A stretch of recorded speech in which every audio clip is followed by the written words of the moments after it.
rollout sa Iloilo City ang ginpatigayon subong adlaw. May 14,000 doses sang COVID-19 vaccine nga nabilin para sa vaccine rollout sang Iloilo City. Ini ang kabahin pa sang nauna nga ginpadala sang national government. Porsyon sini ang gingamit na para sa first dose subong adlaw nga ginpatigayon sa University of San Agustin Gym. Ang iban gamiton para sa second dose sa masunod nga semana. Isa lang anay ka vaccination center ang gimbuksan subong bangod pila sa mga vaccinators ang naka-quarantine pa.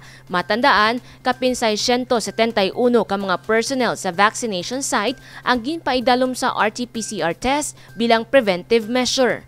Hindi kita ka simultaneous kay ang aton nga vaccination team isa lang ka grupo kay na-quarantine pang iban, no?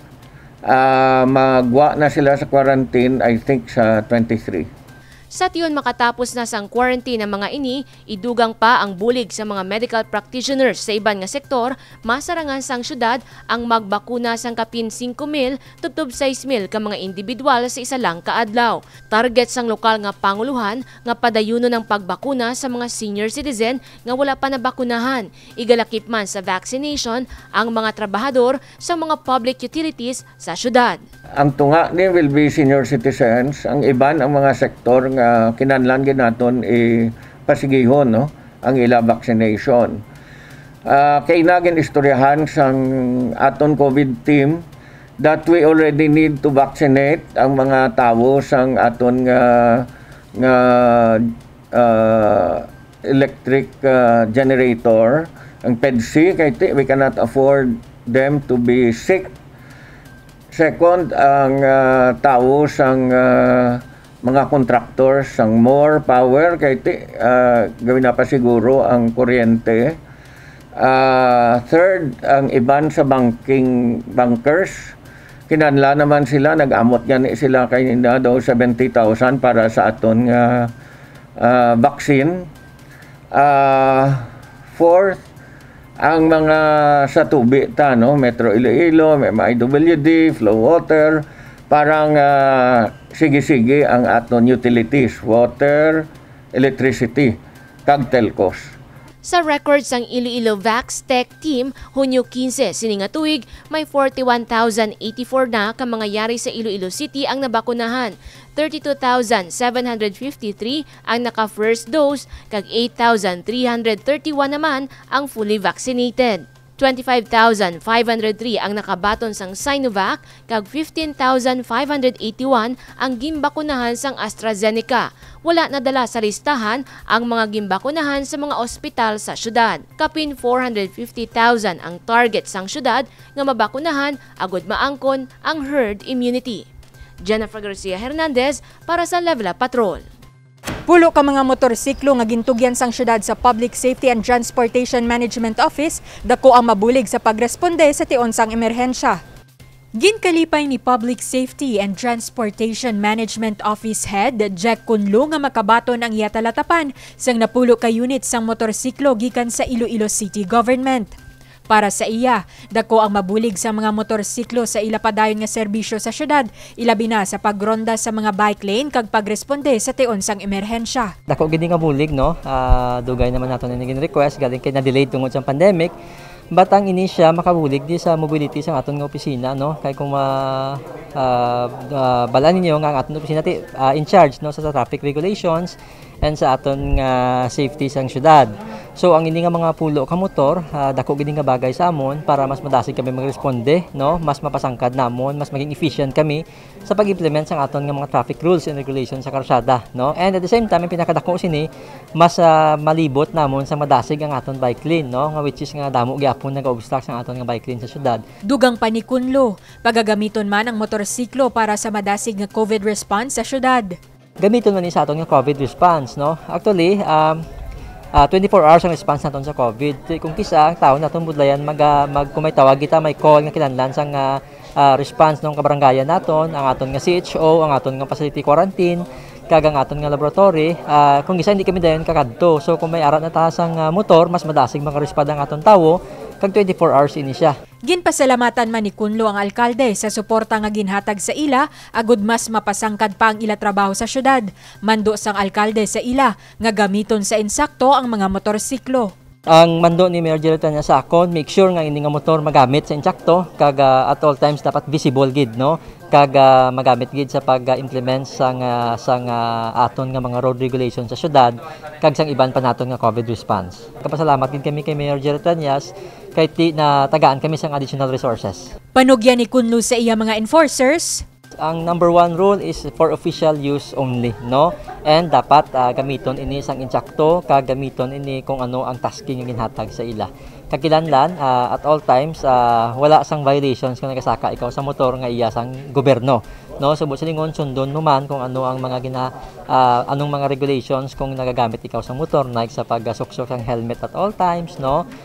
Hindi angkas sang mga minor nga mga kabataan kag hindi pwede ka angkas sang hindi upod sa opisina. Sa subong nagapatigayon ng PSTMO sa mga refresher course para sa mga traffic enforcers, agud mas mangin epektibo pa sa pagserbisyo sa syudad sang Iloilo. Divine Singh para sa Level Up Patrol. Isa kagatos ka mga miyembro sang LGBTQ community sa Iloilo City ang nabuligan sang Dole Tupad program.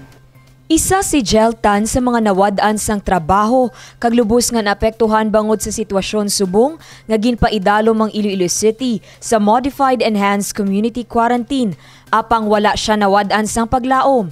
Sang damlag lang isa siya sa mga nakabenepisyo sa tupad program sang Department of Labor and Employment.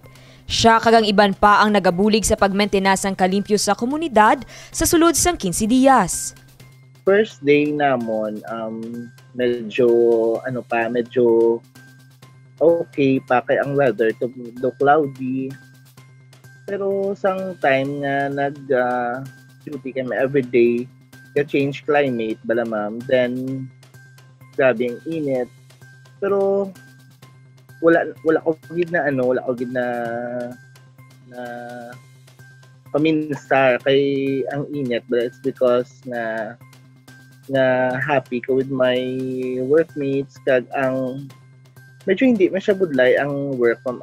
Enjoy man kami, kag especially ako. Dako gin ma'am kay subong nga pandemic. Ako kay before ako ma'am designer kag ang event coordinator. So medyo ang amon gin nga in field of source of income medyo apektado. Hindi lang medyo apektado gid siya. That's why I'm very very thankful nga naka-include ako sa amon nga mga program nga nagaan kami. At least 15 days lang siya. At least ako na nga bulig sa akon. Especially kay ako mismo bala mga self-supportive ako pag ako ang the-support mo sa family ko. Lubos ang kalipay ni Tan kag pagpasalamat bangod pinaagi sa programa sang Dole na sabat ang kada adlaw nga kinahanglanon. Nagpasalamat man sila sa alkalde bangod ginhatagan man sang pagtamud ang LGBTQ community sa syudad sang Iloilo.